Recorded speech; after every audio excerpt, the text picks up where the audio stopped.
22 août. Ne saviez-vous pas qu'il faut que je m'occupe des affaires de mon Père? Luc 2, 49.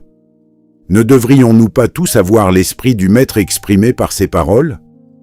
Les vrais saints du Seigneur n'ont aucune affaire qui leur soit propre car ils donnèrent leur tout au Seigneur lors de leur consécration. Ils dirigent leurs affaires en qualité d'administrateurs des biens du Seigneur, et non pour qu'à leur mort elles soient transmises dans une condition prospère à leurs enfants ou à leurs amis, peut-être au préjudice de ceux-ci. L'administrateur doit gérer ses affaires aussi sagement qu'il le peut avant sa mort, car alors sa gérance cesse et il doit rendre ses comptes. C'était pour l'enfant parfait Jésus une chose naturelle d'être occupé des affaires se rapportant à l'Éternel.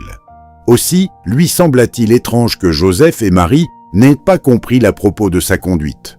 Il y a ici une leçon à la fois pour les jeunes et pour les vieux, savoir qu'il est à propos de s'occuper des affaires de Dieu.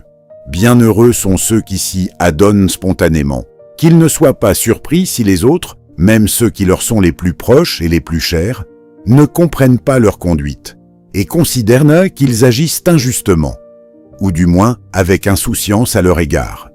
Qu'ils se contentent de la réflexion qu'un jour les autres comprendront, et que, en attendant, si les autres les blâment, eux personnellement sont assurés de la louange du Maître.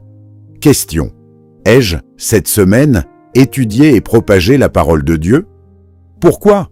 Comment? Avec quels fruits